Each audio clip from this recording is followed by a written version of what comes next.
My own mother stood up in court, pointed at me, and screamed that I was mentally incompetent. I didn't say a word. Then the judge leaned forward and asked my mother's lawyer one question, and everything changed. My mother didn't hesitate. She took a breath, adjusted her expensive silk scarf, and prepared to double down on the lie that had been a decade in the making. I just watched a single, deep scratch on the oak table, counting the seconds. In my world, the first one to scream is usually the one with the most to lose.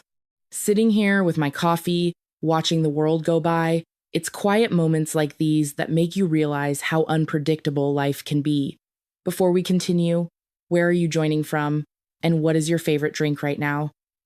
Now, let's go back to that freezing courtroom in Atlanta. The air in the Fulton County probate court in Atlanta was thick with the scent of old paper, floor wax, and the kind of high-stakes desperation that only money can trigger. It was one of those humid Georgia afternoons where the heat felt heavy, pressing against the windows like an uninvited guest. But inside the courtroom, the temperature was sub-zero. I was 34 years old, and according to Jennifer, the woman who gave birth to me, I was no longer fit to control my own life, my own bank account, or the legacy my grandmother had left behind. Jennifer didn't look like a villain. She looked like a grieving daughter, polished to a high shine in a charcoal blazer that screamed old money and calculated grace. When she shrieked the word incompetent, the sound echoed off the high ceilings, vibrating through the wooden benches where a handful of observers sat. I felt the weight of every pair of eyes in that room shifting toward me. I didn't flinch. I didn't look up to see the pity or the judgment. Instead, I maintained the composure of a high-level risk assessment expert. I looked at the courtroom not as a place of drama, but as a threat landscape that I was currently auditing. In my line of work, we have a saying: the louder the noise, the weaker the signal. Jennifer was generating a massive amount of noise. She spoke about my past with a practiced tremor in her voice, weaving a narrative of instability, emotional outbursts, and a supposed inability to handle the weight of an estate. She was digging up ghosts from 20 years ago, reaching back to when I was 14. That was the year my world stopped spinning, the year my father walked out, and Jennifer replaced him with a series of expensive distractions, and a man named Michael who looked at our family like an investment property. I remember that 14-year-old girl. She was broken, yes. She was drowning in the trauma of a divorce that felt more like a demolition. I remember the school counseling sessions, the quiet corners where I tried to hide my tears, and the records that Jennifer had kept, like ammunition in a safe. She wasn't inventing a story today. She was weaponizing the scars of a child who had committed the crime of needing her mother. She stripped away the context, the 20 years of healing, and the professional success I had built, leaving only the image of a fragile teenager. Judge Sterling sat behind the bench, her expression as unreadable as a closed ledger. She was known for her precision, a woman who had spent decades seeing through the performances of the desperate. She let Jennifer speak for a long time, and I knew why. Silence was my fortress. In the risk assessment industry, the one who speaks the most is the one who reveals the most vulnerabilities. Jennifer thought my silence was a sign of surrender, a white flag hoisted in the face of her superior firepower. She had no idea it was actually a perimeter fence. For years, I had lived in a state of hypervigilance, a survival mechanism born from emotional abuse. When you are raised by someone who treats your emotions like a liability, you learn to process the world through data. You stop reacting, and you start recording. My grandmother, Ruth, was the one who taught me that. She used to say that people lie, but numbers have no agenda. She was the one who took me in when Jennifer decided I was too much work. Ruth didn't give me platitudes. She gave me a ledger.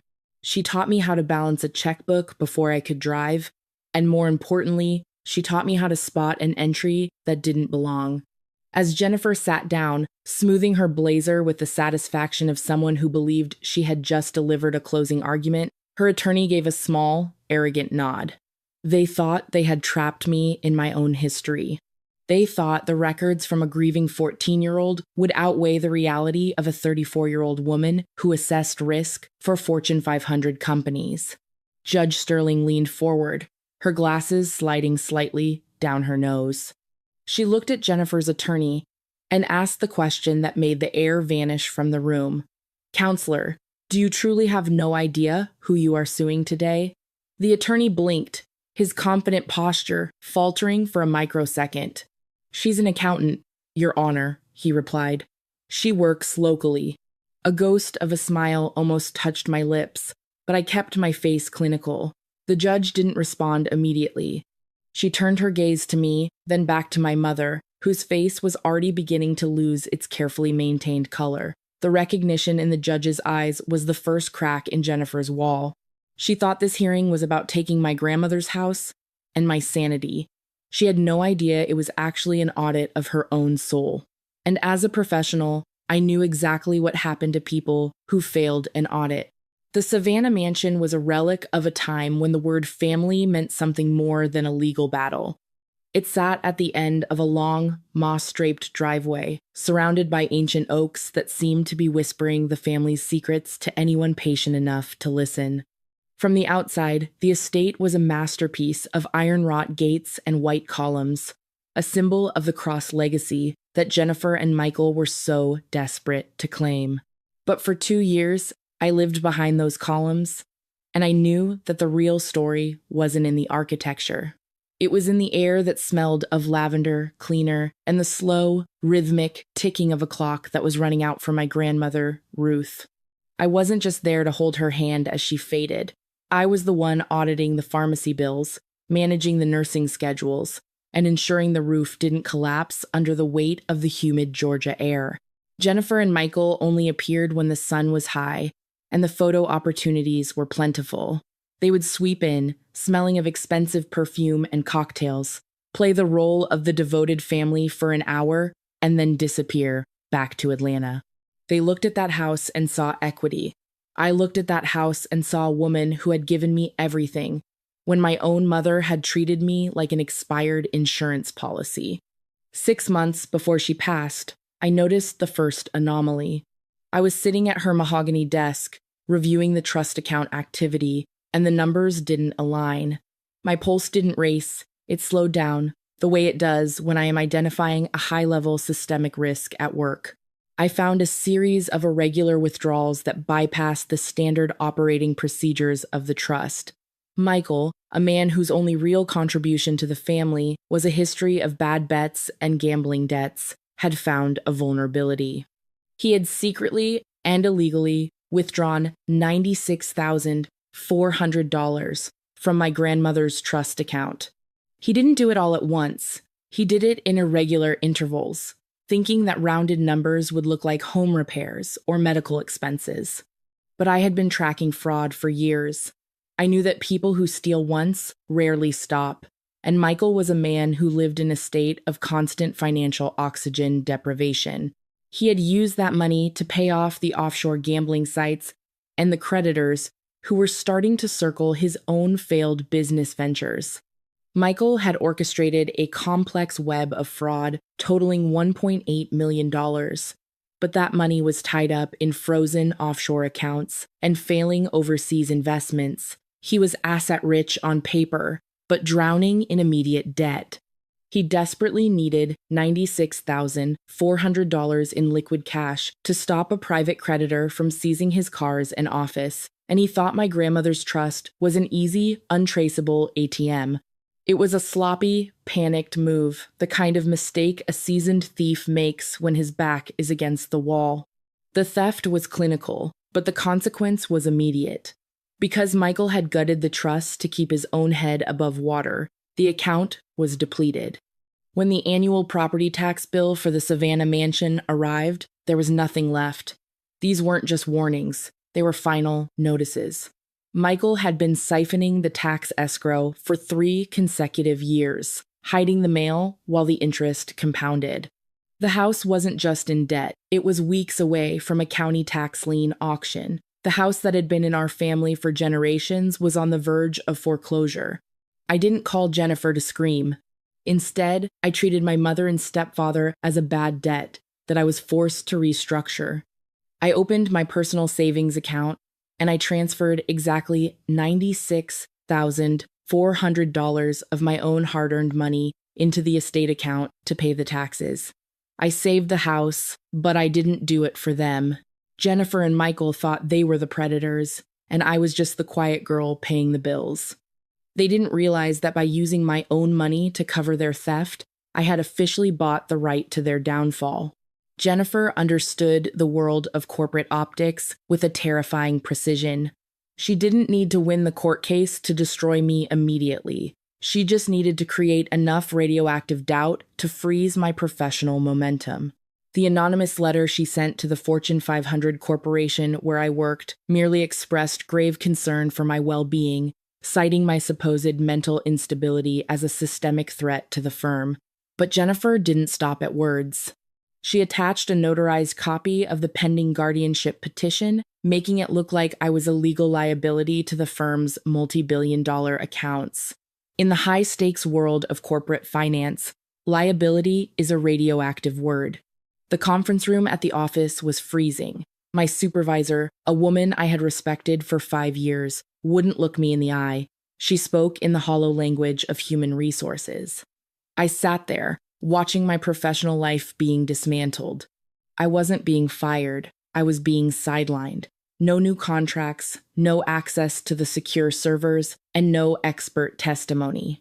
7 years of establishing a fortress of credibility was erased with a single filing of a mother's malicious lie.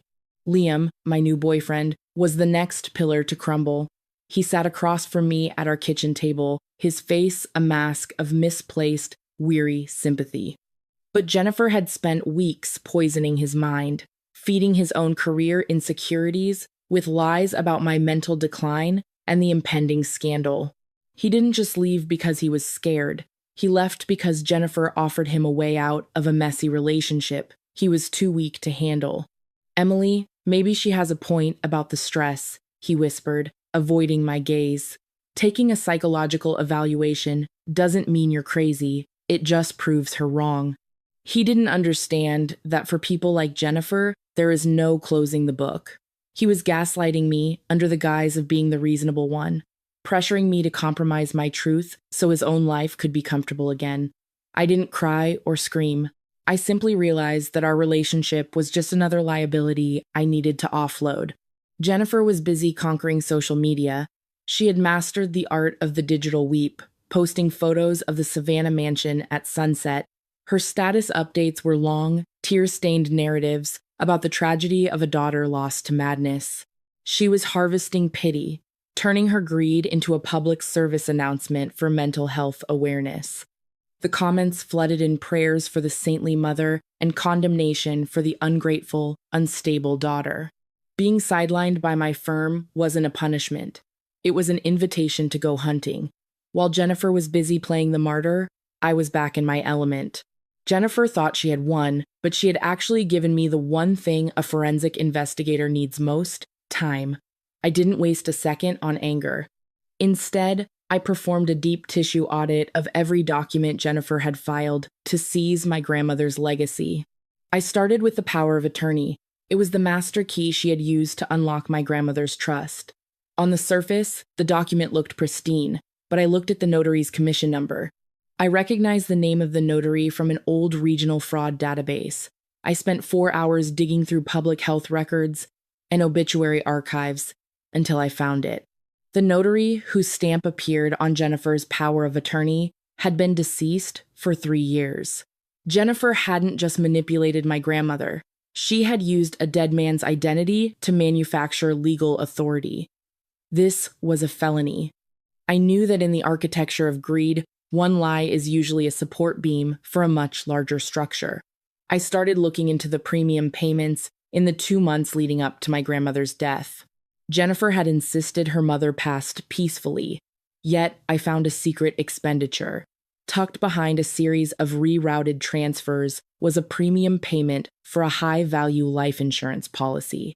She had exploited a telehealth loophole, forging my grandmother's digital signature on a medical waiver that claimed the old woman was in perfect health. It was a calculated felony, a high-stakes bet on a woman who couldn't even hold a pen anymore. Jennifer had secretly taken out a policy on my grandmother just 8 weeks before she died. The payout was staggering. Jennifer had been positioning herself for a blood money windfall. Jennifer and Michael weren't just thieves. They were predators who had been counting down the days of a dying woman's life like it was a ticker tape. I didn't call the police. I simply added the insurance documents and the evidence of the forged notary stamp to a secure folder labeled Dead Man's Switch. They weren't there by chance. I had spent the last 48 hours feeding encrypted spreadsheets to the FBI's Financial Crimes Division, linking Michael's small-time theft to a much larger offshore money laundering scheme. The silence in the courtroom was finally broken by Judge Sterling. She looked directly at Jennifer's attorney. "Counselor," she said, her voice like a sharpening stone. "Before we go any further, I have one question for you. Do you truly have no idea who you are suing today?" Arthur Nolan straightened his silk tie.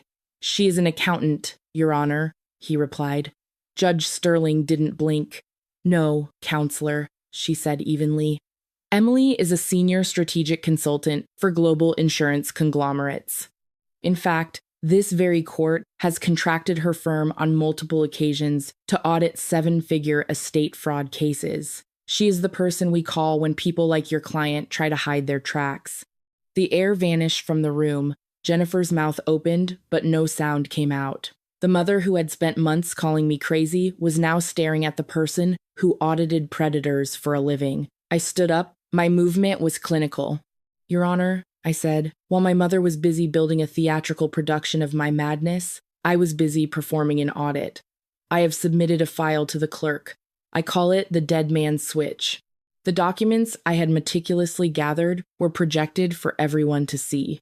Inside this file, you will find the encrypted paper trail for $1,800,000 in systemic fraud and embezzlement orchestrated by Michael across 3 different state lines." I paused. The $96,400 he stole from my grandmother's trust was just the beginning. Then I clicked to the next slide. And here is the secretly filed life insurance policy Jennifer took out on her own mother only 8 weeks before she passed away. Jennifer let out a strangled sound. This wasn't an inheritance dispute. It was a crime scene. And I've already performed the autopsy. The power flip was absolute. Jennifer's face went from pale to gray, her carefully constructed high society lady persona dissolving into the look of a trapped con artist. There was no more noise. No more shrieking about my mental health. There were only the numbers. Judge Sterling didn't even need to use her gavel. She simply looked at the court clerk and then at the 2 federal agents who had been waiting quietly at the back of the room. "Based on the evidence presented," Judge Sterling began, "this court finds the petition for guardianship not only unfounded but malicious. I am dismissing this case with prejudice. The evidence of financial exploitation, forgery, and systematic fraud will be referred immediately to the federal authorities for criminal prosecution. Counselor, your client is no longer the petitioner. She is a person of interest in a multi-state felony investigation. Michael was taken into custody right there in the front row. Jennifer sat frozen. She had spent her life performing the role of a high society lady whose status was built entirely on a foundation of borrowed money and my grandmother's goodness. Now, she was experiencing the reality of what happens when the credit runs out. My mother's power was an illusion, a layer of expensive makeup that had finally been washed away by the cold water of the truth. She had mistaken my silence for a blank check and my endurance for an infinite line of credit. Jennifer was eventually sentenced to 5 years in federal prison for forgery and fraud. Michael received 10 years for his role in the embezzlement and gambling schemes that had crossed state lines. The life insurance policy was voided, and the $1,800,000 Michael had moved through the trust was frozen for restitution. I didn't stay to watch them be taken away. Instead, I returned to Savannah. I sold the mansion and used the $96,000 $400 I had reclaimed, plus the rest of the estate, to establish a legal defense fund for the elderly. I named it the Ruth Cross Foundation, a place dedicated to protecting seniors from the very kind of financial exploitation that had targeted my grandmother. I've come to realize that some people spend their whole lives trying to win through volume. They think that if they scream the loudest or tell the most convincing lie, they can rewrite reality. They are wrong. Justice doesn't need a microphone. It just needs a ledger. If you find yourself in a similar situation, if you are the one standing alone against a family that tries to make you feel invisible, remember this: your silence is not your weakness, it is your perspective. It is the quiet room where you gather your facts, where you check your numbers, and where you wait for the people who think they are winning to make their inevitable mistake. To those of you who have always felt like you were on the edge, the ones who are called different or difficult because you saw things others wanted to hide, stay patient. The truth has its own rhythm. It doesn't need to be defended, it just needs the space to be seen. You are not alone, and you are far more powerful than the noise they make. If this story reminded you that your truth matters more than their volume, hit the like button and subscribe. Share this with one person who needs the strength to stand up today. Your life isn't a performance for them, it's a balance sheet. And you are the only one who gets to sign it.